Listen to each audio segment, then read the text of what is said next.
Bapak sangat percaya dengan rating? Nah, percaya atau tidak percaya, sekarang ini metode yang digunakan hanyalah itu.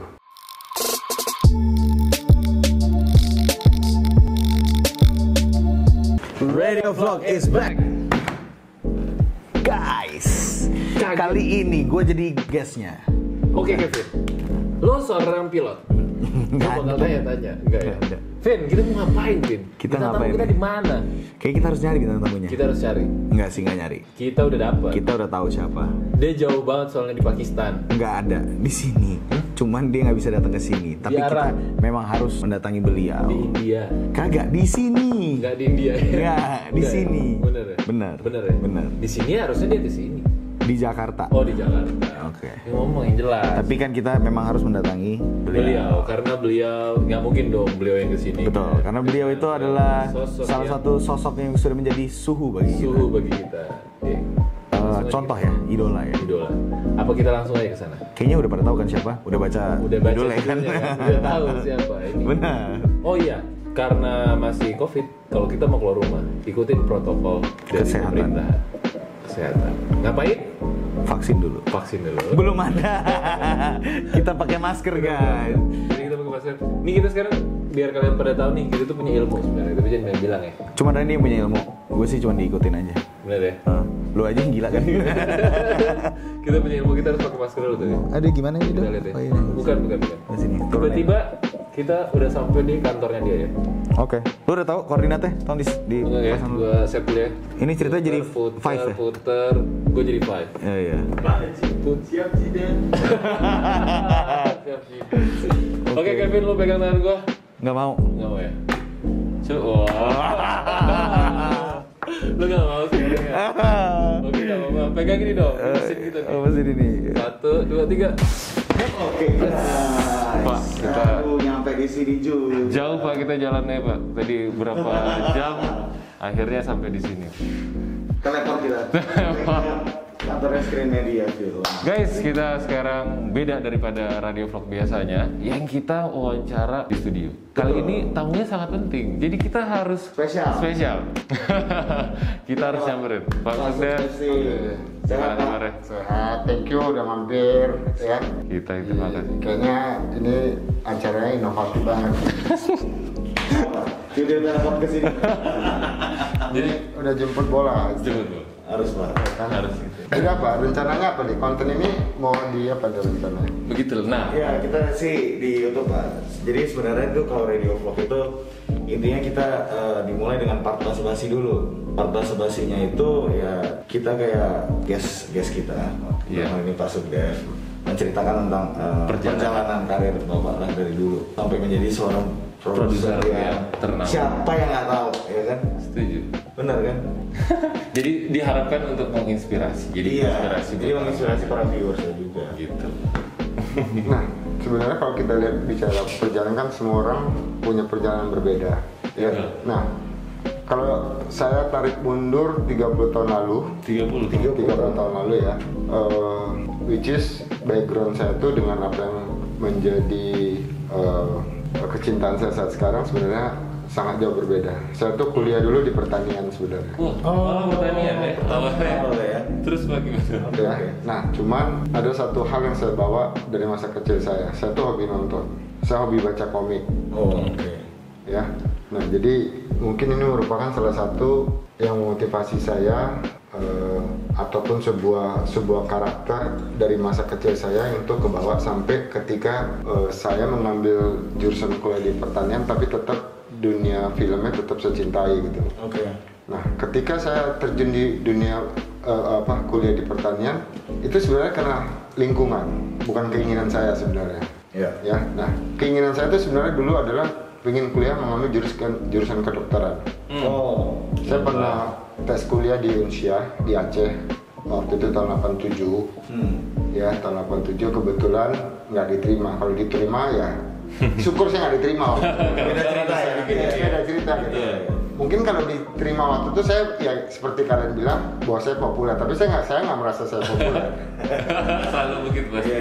Ya kan saya nggak merasa saya populer gitu. Ada beberapa hal gitu. Kalau bicara dari sisi industri kreatif, saat ini industri kreatif itu sangat berkembang, sangat beda dengan 30 tahun yang lalu. Ketika kita bicara waktu itu hanya medianya layar lebar dan juga televisi. Televisi waktu itu cuma ada 2 televisi swasta lah ya, ditambah lagi dengan lembaga penyiaran pemerintah yaitu TVRI ya, yang kita tahu waktu itu cukup terbatas konten-kontennya. Tapi kita tahu waktu itu bahwa industri di dunia berkembang, cuma di Indonesia yang waktu itu telat. Kalau kita mulai bicara tentang Netflix itu di Amerika mulai tahun 1997 kita bicara. Jadi 97. Ya, kalau bicara ada beberapa platform lain, ada Amazon, ada Hulu, ada beberapa platform-platform lain yang justru cukup berkembang ya, cukup berkembang. Nah sekarang nanti dalam waktu dekat Disney juga akan ya masuk itu di bulan September. Kebutuhan kontennya makin kemari makin besar. Nah, untuk lokal sendiri kalau kita bicara domestik, ya saat sekarang mungkin ada GoPlay, ada juga video.com. Betul. Ya, masing-masing didukung dengan jaringan cukup kuat lah ya. Tapi kalau saya melihat bahwa platform sebagai pemain lokal sebenarnya dia punya jauh lebih diuntungkan gitu. Kenapa? Karena dia bersinergi dengan 2 stasiun TV besar ya, which is kontennya juga, which is mereka ada cukup banyak lah beri konten yang bisa dimasukin secara free di sana ya. Nah, pertanyaannya adalah sejauh mana gitu kalau kita bicara video.com ataupun GoPlay yang saat sekarang bahwa Telkom sudah membuka Netflix untuk bisa dinikmati sama seluruh Indonesia. Nah, sejauh mana bisa bertahan? Ketika di Amerika sendiri begitu Netflix dibuka di sana, banyak sekali sampai jaringan bioskop AMC juga akhirnya mau nggak mau mereka kewalahan. Ada lari ke sana ya? Lari ke digital. Lari ke digital. Ya. Makin kemari akhirnya Disney juga melakukan penetrasi ke digitalnya juga. Mereka buka dari Fox-nya. Jadi kalau lihat kebutuhan konten sekarang ya itu ada istilahnya kan, content is king. Itu memang benar. Content is king. Iya. Jadi kalau bicara konten, biaya konten itu sangat-sangat mahal. Ya, kita tahu baru-baru ini ada satu platform yang udah mungkin tutup. Itu ya kita tahu mungkin persoalannya adalah ongkosnya cukup besar lah. Pasti. Ya, terus sebenarnya marketnya juga Indonesia cukup besar saat sekarang. Apalagi saat sekarang udah didukung oleh jaringan telekomunikasi yang cukup canggih kan sekarang kan. Orang bisa nikmatin apa aja. Pertanyaannya adalah sederhana. Sebagus apa konten yang bisa kita berikan untuk market lokal? Jadi itu tantangan buat Bapak juga ya sendiri ya? Buat kita semua sebenarnya. Untuk bisa bersaing gitu. Kenapa? Bayangkan Netflix itu udah ada di Indonesia loh hari ini. Disney akan ada di Indonesia juga loh. Amazon walaupun belum resmi tapi orang bisa nikmatin gitu. Nah, sekarang waktunya, which is konten yang akan bersaing di situ. Gimana caranya konten kita bisa go internasional dengan standar yang internasional juga? Nah, itu dia. Itu PR bagi kita semua. Kita tahu untuk membuat sesuatu yang standar internasional pasti cost-nya cukup tinggi. Gitu. Nah, pasti semua orang platform punya perhitungan sendiri kan. Nah, itu saya sendiri nggak tahu mau rumusnya kayak apa, formulanya kayak apa. Kalau menurut Bapak sendiri, Bapak itu lebih pengen ngebuat konten atau tayangan yang emang karena equipmentnya bagus, atau mulai dari cerita dulu, atau mulai dari apa dulu? Nah, kalau kita bicara sebuah tontonan ataupun konten, nah cara pandang orang kan beda-beda. Tapi bahwa konten itu harus dimulai dari awal, tengah, dan akhir. Tinggal dari mana prosesnya apa aja, ya. Nah, sebuah cerita ketika orang nonton harus ada sesuatu yang dibawa sama mereka. Harus ada yang memorable. Harus memorable. Ya, itu satu. Poin kedua, harus punya satu budaya. Budaya film adalah menghibur. Persoalan konten yang mau diangkat dari sudut pandang mau itu budaya, edukasi, tapi bagaimana ini sebuah kemasan. Saya mungkin bicara ketika tahun 2007 saya membangun Dharma Wangsa Studio 10. Saya syuting waktu itu FTV yang berlokasi di Bali, Bromo, Jogja, mostly hampir banyak daerah-daerah di Jawa yang kita syuting waktu itu. Nah, FTV ini akhirnya cukup populer. Saya mengcombine antara unsur edukasi dan unsur hiburan. Dan pemandangan ya Pak ya? Iya, kalau bicara landscape, which is bicara tentang landscape ataupun ya itu tergantung dari sebuah kebutuhan, dari sebuah cerita ya. Karena kalau kita cuma hanya syuting landscape aja tapi kekuatan ceritanya juga nggak ada, ya itu juga akan ditinggalin. Nah itu mengkombin menurut saya adalah di saat itu 2007 yang menurut saya adalah masa saya bisa memberikan sebuah konten yang cukup dapat pengakuan waktu itu. Benar, setuju. Ya di 2007. Nah, cuman saya nggak tahu perkembangan itu diikutin atau tidak ya ke belakangnya masing-masing. Tapi saya yakin kalau lihat ada beberapa konten yang diciptakan belakangan tuh menurut saya sudah cukup banyak perubahan lah. Kalau kita lihat di beberapa platform ya sudah cukup banyak. Saya juga pernah lakukan syuting waktu itu untuk iFlix series yang berlokasi di New York kita, terus Jakarta dan Bali ya. Dan itu memang dari platformnya memberikan support yang sangat luar biasa. Dari budget, segi budget. Dari sisi budget. Nah jadi kalau menurut saya antara kaitan budget dan hasil akhirnya pasti itu satu kesatuan yang nggak bisa dilepaskan gitu. Emang budget itu mempengaruhi ya Pak ya berarti ya? Pasti. Sangat ya. Sangat. Pasti. Tapi begini loh, nomor satu harus jelas dulu ya kan kontennya mau dibuat, story-nya. Nah kalau pemikiran seorang mungkin produser ataupun seorang filmmaker itu ada fase-fase yang harus dilewatin, ada 3 fase sebenarnya. Antara cara pandang penonton dengan cara pandang saya ataupun produser ataupun seorang kreator itu agak beda. Kalau penonton nomor satu yang dilihat adalah mereka menonton ataupun lihat publikasinya bintangnya siapa dulu, siapa yang main, baru mereka akan ngelirik. Tapi kalau kita sebagai kreator ataupun filmmaker, kita harus mempertimbangkan adalah skenario-nya dulu. Apa yang mau kita berikan? Setelah itu baru kita putusin siapa yang akan menjadi dalangnya. Nah, baru kita putusin bintangnya. Di sini baru menjadi satu kesatuan semuanya. Karena kalau skenario udah kuat, dipegang oleh sutradara yang bagus, itu akan dibentuk dengan sutradara itu akan menjadi sesuatu yang luar biasa. Jadi film-film pun kalaupun kita bicara lokal, tingkat kesuksesnya berbeda-beda. Ada yang memang sukses kekuatan ceritanya, ada yang sukses dari memang memiliki IP sebelumnya, ya kan dari novel atau apa, walaupun sebenarnya cerita sederhana gitu. Ya, tapi memang novelnya nge-boom gitu. Novelnya nge-boom. Orang masalah sendiri ya, orang nungguin. Terus pertanyaannya yang paling abadi yang mana gitu loh? Kalau kita begitu. Nah ini yang pertanyaan paling abadi itu diserahkan sekali lagi sama penikmatnya. Kita nggak bisa mengejat sebuah film itu jelek karena taste rasa itu beda-beda orang. Ya kan? Ketika saya nonton film orang lain, saya nggak mau mengejat film itu jelek. Mungkin bukan selera saya, tapi sebaliknya mungkin selera orang lain. Ketika kita nonton film remaja love story, ya kan di usia kita sekarang masih masuk nggak cara love story? Masih masuk nggak cara falling in love-nya gitu? Nah itu persoalannya gitu loh. Nah, targetnya nggak tepat tuh. Tergantung viewersnya berarti ya. Ya kan? Karena untuk menciptakan sebuah konten, untuk menciptakan sebuah film, ya kan, itu butuh effort yang sangat besar. Itu penting gitu. Nggak segampang itu ya.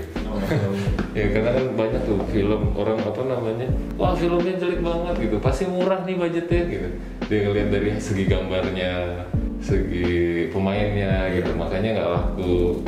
Tapi Pak, Bapak lebih pengen ngebuat film itu karena gue pengen buat film karena pemainnya dia atau karena cerita bagus. Kalau dari Bapak sendiri? Film itu kan banyak dipengaruhi oleh faktor-faktor lain. Budaya kita, politik, situasi, dan lain-lain lah, banyak banget. Sehingga kalau ditanya hari ini saya pengen buat apa, banyak yang saya pengen buat gitu.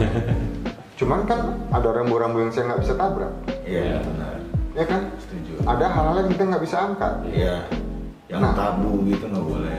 Ya persoalan bukan unsur persoalan tabu, kebetulan memang sampai saat ini konsentrasi ketika bicara, kalau saya kembali ke tahun 2007 ataupun tahun-tahun sebelumnya, konsentrasi pembuatan ketika kita bicara untuk TV, kebutuhan TV-nya kita bicara. Kita juga ngerti ya.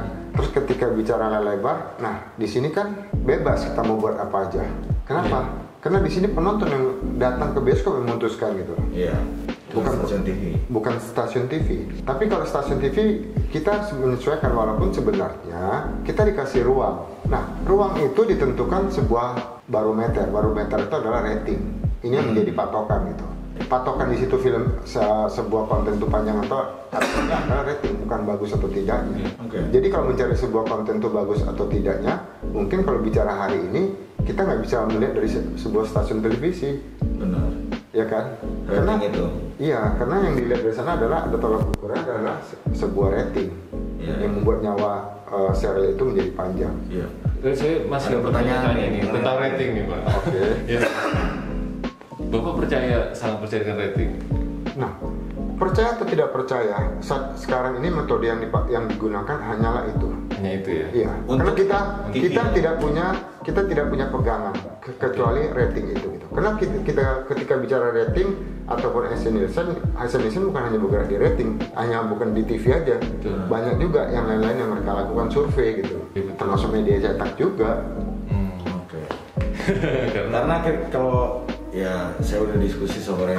Saya tambahin sedikit. Kalau memang ada lembaga-lembaga yang tidak percaya itu, ya buat tandingan dong. Iya. Harusnya. Bener dong. Dengan sistemnya mereka. Iya, ya udah. Bagaimana cara ngukurnya? Benar. Betul. Karena saya pernah langsung datang tuh Pak ke sana. Makanya waktu zaman kuliah dulu lah. Itu yang saya tanya. Ini bagaimana cara mengukur ratingnya gitu? Ya mereka kan pakai people meter. Satu banding berapa? Dan tidak semuanya orang kan dapat alatnya itu. Tapi Bapak setuju nggak Pak? Lebih akurat sekarang kita lihat nih, misalnya total viewers di digital daripada rating. Nah kalau total viewers itu kan instan. Iya. Walaupun sekarang banyak sebenarnya orang datang cuma follow aja, ya kan. Tapi yang aktif berapa persen gitu. Iya. Ya kan. Terus selalu bicara, wah ini organik nih followersnya. Ya kan. Tapi begitu kita upload mereka milih yang mana, sama kayak tadi itu. Yang mana mereka mau like, mana enggak. Jadi persoalan sebenarnya sama aja ketika kita buat konten untuk TV ataupun untuk sebuah tontonan untuk bioskop, itu nanti mereka yang akan putuskan. Ditambah lagi kalau kita bicara bioskop ataupun apapun, film itu kan harus dipromosikan, apapun. Yes. Mau produk apapun, betul. Dari makanan sampai apapun, jenis apapun harus diperkenalkan. Yang namanya promosi kan memperkenalkan produk itu ke masyarakat kan. Jadi kalau lihat kembali ke persoalan tadi rating, menurut saya saat sekarang ya itu cuma satu-satunya bisa menjadi tolak ukur. Oke Pak, ini kan kita udah nyampe beberapa pertanyaan lagi nih Pak. Oke. Nah, Bapak kan udah banyak bikin film. Yang mau kita tanya, penasaran nih, dari sekian banyak karya Bapak itu yang Bapak produce nih, film favorit Bapak yang mana? Dan kenapa? Nah, kalau persoalan film favorit buat saya gini. Karena semuanya my baby ya kebetulan. Jadi saya terus terang nggak bisa menganalitikanya. Why? Karena gini, seperti saya bilang tadi, saya juga nggak pernah mengejudge film orang lain itu jelek. Film itu adalah sebuah selera gitu. Tapi kalau ditanya dalam hati saya udah tahu film mana yang saya paling suka dari hasil itu. Ya. Nah, tapi nggak bisa dibandingkan ketika kita buat film zaman Sumamenya tahun 90 tahun dulu sama sekarang. Terus sama sekarang, prosesnya udah beda. Jelas kamera beda. Equipmentnya pun beda. Nah, betul. Ya, cara bertuturnya juga beda. Semuanya. Cara penikmatannya juga beda gitu. Jadi mungkin kalau kita bicara film mana yang paling saya suka, buat saya adalah semua film yang saya produksi itu punya ruang masing-masing. Sama ketika kita di rumah punya anak seperti Jari ini. Karena masing-masing unik ya. Masing-masing punya kelebihan sendiri di dalamnya. Karena kebetulan film yang saya produksi ya semuanya dapat tempat di masyarakat. Di masyarakat. Karena remaja di remaja lah ya. Betul. Berapa film Pak? Banyak ya totalnya udah. Saya nggak ingat persis. Tapi kalau ditanya ada berapa ribu jam yang saya produksi dari zaman 30 tahun yang lalu udah cukup banyak lah. Sangat banyak. Luar biasa, ada ribuan jam, mungkin udah puluh ribuan jam gitu. Puluhan ribu jam ya. Saking banyaknya nih. Ya. Ini berarti sekarang ada lagi Pak yang akan diproduksi dari screen media. Kalau screen media sekarang arahnya kemana Pak? Mau ke digital kah atau ke bioskop kah? Atau ke TV lagi kan? Bagaimana? Kalau bicara mungkin sekarang bicara ke platform, memang penetrasi dari konten itu kan lari ke digital sekarang. Digital. Oke. Ya, pastinya bioskop pasti bioskop ya. Nah, tapi bayangkan sekarang kalau udah ada Netflix, Disney nanti bawa layar lebar itu menjadi sebuah original, ya kan? Iya. Kalau dari semua mes tahun film-film yang bagus itu diproduksi ada 80 judul yang bagus. 70 judul itu yang tadi yang 70 itu bisa menghasilkan jumlah penonton yang cukup bagus di bioskop, tiba-tiba harus lari ke digital gitu. Ya. Kalau tanya seberapa besar kans di bioskop itu bisa berhasil? Terus seberapa besar ketika resiko yang dimasukin ke digital? Mungkin produser akan berpikir kalau gue masukin langsung ke digital, resiko gue kecil banget. Benar. Karena udah pasti dibeli dulu. Betul. Karena iya betul. Iya. Ya kan? Benar. Kalau ke bioskop ya benar-benar kita Gambling ya. Gambling. Kita nggak tahu siapa Nah, yang nonton. cuman persoalannya adalah bahwa seberapa besar juga kebutuhan platform ini terhadap film nasional. Sederhana aja kita gitu loh. Kak, Bapak ini berarti mau kerjasama sama OTT lokal kah atau di luar? Nah, kalau ke depan itu kerjasama, saya terbuka dengan kerjasama dengan siapa aja sebenarnya saat sekarang. Which is kita sekarang juga memang lagi ada kerjasama juga dalam waktu dekat. Terus untuk kebetulan untuk yang lokal juga emang lagi kita bangun gagasannya. Ya, karena terhenti karena COVID aja kemarin. Seharusnya kita udah mulai syuting nih. Oke. Harus untuk series lokal kemarin. Ya lebih kurang ada 8 episode lah. Judul pertamanya. Terus judul kedua tadi rencana kita mau syuting di Sumba. Berarti kalau orang kan banyak yang nggak tahu nih Pak, buat film di bioskop sama series untuk di OTT, untuk di platform-platform itu, berarti untuk dari segi budget jauh lebih murah atau sama aja atau dengan treatment yang sama seperti buat di bioskop gitu? Kalau film di bioskop juga zaman dulu ada orang yang buat film 1 miliar juga. Juga ada ya? Iya sih. Ya saya mau bicara kemarin ketika saya buat series juga budgetnya hampir 1,5 miliar. Kayak film juga ya? Persoalannya mau sejauh mana gitu? Iya. Ya kalau kita buat film 1 miliar ya hasilnya ya segitu gitu. Gitu. Ya gini lah, bahwa sebuah film itu nggak akan bisa dibohongin hasil akhirnya. Bener, ada uang, ada hasil apa ya? Ya kalau kita tergantung bicara dari situ kualitas. kan tadi bicara dari Iya. kualitas. Iya betul. Nah, tapi kalau bicara tadi dari sisi ceritanya, nah masing-masing itu ceritanya mau diangkat apa gitu, ya kan?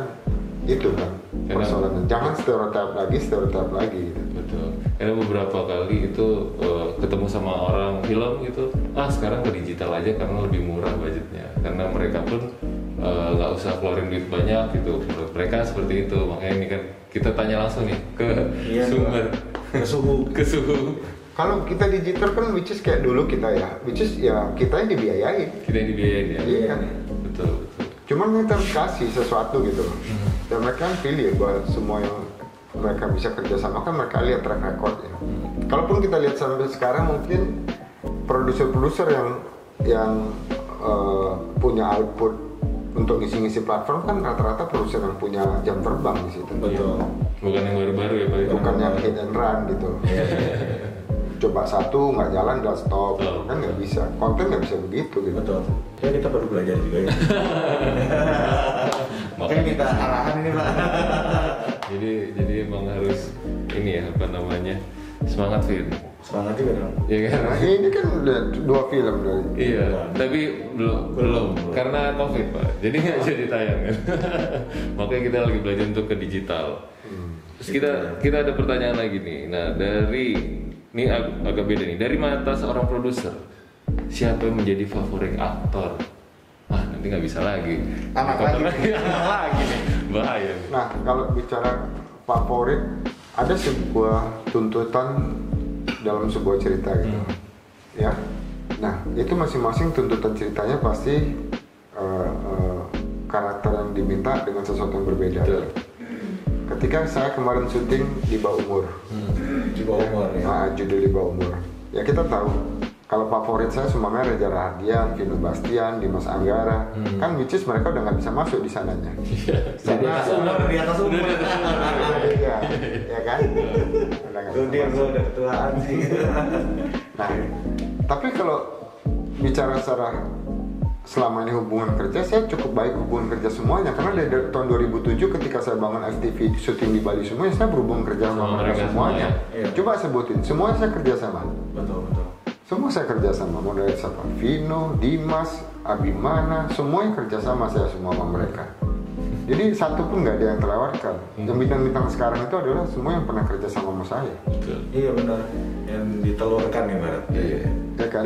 Jadi memang saya tahu kenapa mereka waktu itu mau, karena mereka melihat ada sebuah bobot cerita juga waktu itu di sana. Lagi pula kan itu kayak apa ya? Tiba-tiba ada FTV di Bali. sesuatu yang beda. Beda kan, sesuatu itu yang fresh beda kan? karena dari segi view. Dan saya ingat pas masa-masa itu orang nungguin tuh jam 10 pagi buat nonton. Iya. Jadinya kayak gitu. Nah saya ingat kok, zaman waktu itu saya bisa memproduksi di 3 tempat, di Jogja, Bali, dan Bromo. Sebulan itu bisa tayang 18 judul. 18 judul. Pernah sampai share itu sampai 37% loh share-nya. Wow. FTV. Luar biasa ya. Iya. Dari TV pun seneng ya, Boy ya, minta terus ya, Boy. Iya sebenarnya sampai sekarang juga masih diulang lagi di Diulang rerun. terus, Orang Rerun terus. masih bisa nikmatin. Iya. Masih nikmatin gitu. Ada rencana untuk bikin yang kayak gitu lagi, Pak? Syuting di luar kota? Nah saya punya wacana untuk duduk bicarakan, which is harus lebih bagus dari yang pernah dibuat gitu. Jadi proses sendiri harus disupport dengan alat-alat saat sekarang. Mungkin kalau kita bicara speknya juga, spek alatnya udah harus film. Iya benar. Dari segi Kan gambar pun hasilnya spek film tuh udah nggak semahal dulu gitu loh. Ya, setuju. Kan kita bicara saat sekarang yang equipmentnya gampang kok, sederhana. Betul. Dipadu dengan lensa yang pas, Lensa udah jadi movie gitu loh. Iya, lebih kurang kan Iya. begitu. Yes. Keren sih. Kalau bicara selebihnya tuh lokasi luar kota ya pasti didukung oleh budget yang berbeda kalau kita syuting di dalam kota pasti. Iya. Budgetnya akan lebih besar ya. Tapi kan penonton banyak yang suka ternyata dengan kesuksesannya waktu itu kan berarti Ya mereka punya tontonan alternatif aja gitu. ya nggak bosen ya, Pak ya. Ya karena penonton TV itu kan usianya beda-beda gitu. Betul. Dulu juga kita pisahin kok, yang jam 10 pagi sama jam 10 malam itu beda. Iya. Yang di pantai-pantai banget. Iya. Beda. Dan itu sama mereka juga sensornya beda. Karena yang malam juga kita buatnya agak dewasa. Iya. Itu kalau malam tuh lebih banyak di Jogja dulu. Ini Jogja. Ya kan? Kalau yang pagi tuh banyak di Bali, lebih remaja semuanya. Jadi yang di kota. Pantai gitu. Iya benar, setuju. Nah sebenarnya kalau kita bicara film itu kan merupakan adalah sebuah sejarah nanti yang satu hari ketika kita melihat Bali zaman dulu kita bisa nonton lagi tuh dari sana. Setuju. Karena dia ya itu merekam Ya kan? semua bisa. Seragam semuanya. Iya. Ya, kita tunggu loh karya Bapak untuk syuting di luar lagi. Kita dalam waktu dekat ada rencana, itu judulnya Wedding Proposal. Itu film. Film itu Dimas Anggara, terus Sherry Sanavia, terus kemungkinan kita lagi ngobrol juga sama Ibu Dewi Irawan dan juga Mas Lamara Harjo untuk menjadi bagian film itu. Ada beberapa lain. Nah, yang itu rencana 30% di Jakarta, sisa 70% kita mau ambil di Bali. Di Bali. Nih. Kangen kan, rindu dulu Studio 10 ya. Benar. Ya, Yang terkenal kan Studio 10 itu. Nah sebenarnya di sana juga fasilitasnya cukup disupport sih ya. Iya. Cukup disupport, which is untuk lokasi-lokasi juga banyak pilihan. Oke, berarti bakal bikin lagi, ya kan? Nah, untuk digitalnya sendiri berarti series juga bikin ya, Pak ya? Kalau digital kita memang ada rencana Rencana, ke sana, betul. Lagi ada rencana untuk ke sana digital ya. Tapi ini kan terkendala COVID ya. Jadi kita nggak bisa lari, ya harus merangkak dulu nih. Walaupun memang beberapa orang udah mulai, beberapa produser udah mulai nyala. Tapi ada banyak juga yang kayak jadi. ya pasti protokol syuting untuk akan COVID-nya lebih pasti sulit, udah jauh, jumlah kru dibatasin, ini semua dibatasin, mau nggak mau gitu loh. Kalau kita nggak melangkah sekarang, industrinya kan mati. Benar. Mati.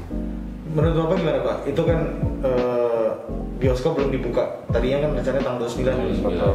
Karena akhirnya diperpanjang lagi tuh sampai belum tahu kapan. Masih makin pusing ya Pak ya pasti ya. Sampai kapan nih bisa kembali normal lagi menurut Bapak perfilman? Ya saya pikir mungkin pengusaha bioskop atau pemilik bioskop juga sangat mendukung lah dengan apa yang disarankan pemerintah. Iya. Apalagi kondisi sekarang kan. Benar. Nah, walaupun sebenarnya buat produser ataupun pemilik film saat sekarang satu-satunya wadah untuk orang yang bisa bebas menikmati tontonan itu kan adalah bioskop gitu. Iya. Cuman kan kondisi sekarang juga nggak bisa dihindari. Saya tetap juga. Iya. Takut nggak Pak? Tiba-tiba nanti gara-gara kayak gini nih, ya udah deh kita nggak usah premier di bioskop, kita langsung jual aja online. Nah, honestly speaking, sebenarnya ini ada sebuah kekhawatiran buat saya. Ya, kenapa? Ada kekhawatiran bahwa lama-kelamaan kalau ini disituasikan seperti ini, bahwa akhirnya semua film lari ke digital, ya kan? Nah, masih bioskop gimana gitu? Iya. Benar. Ya cuman gimana juga kan nggak bisa. Ya kan?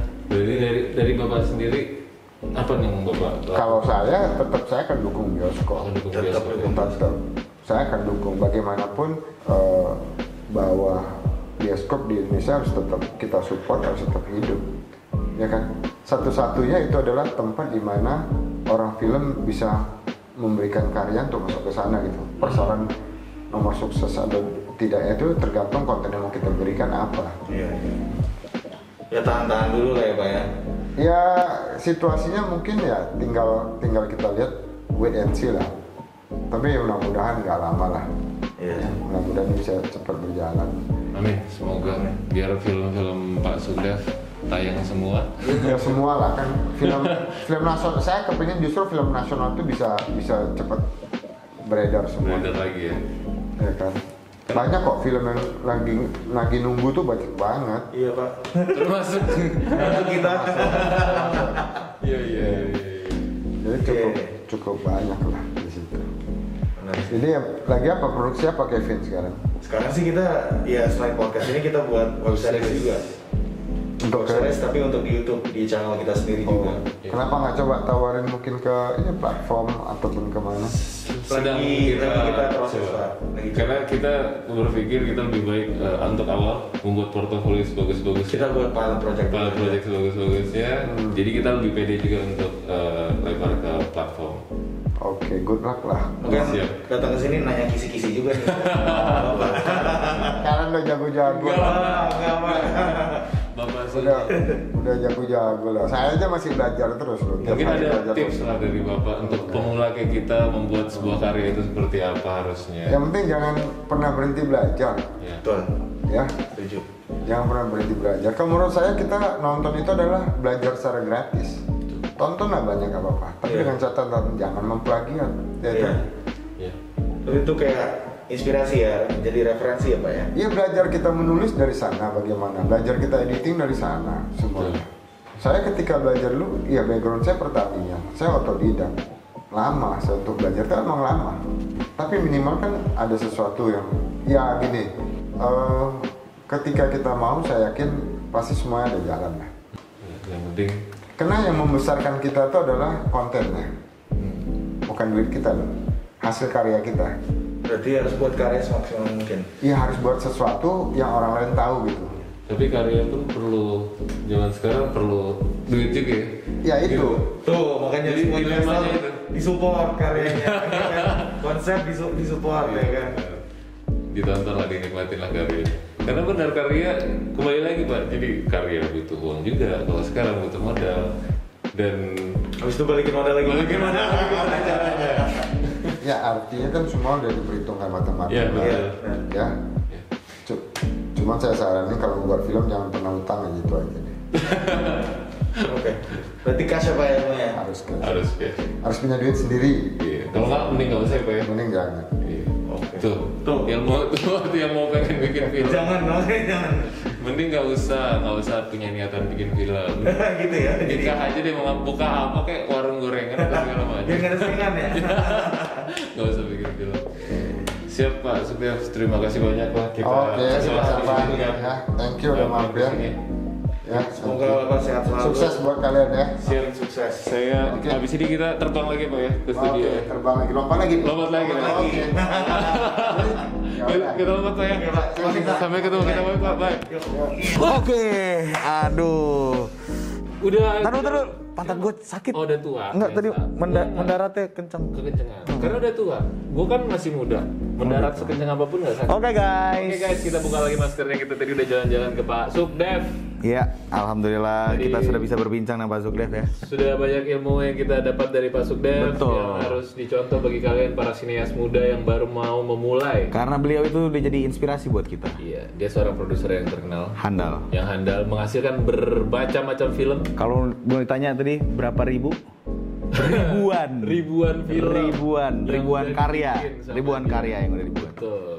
Dan dia salah satu pelopor ya dari itu yang syuting di luar Bali. Oh iya, FTV yang di luar kota. Dia itu semua orang pasti Kalian pasti nggak ada yang nggak tahu.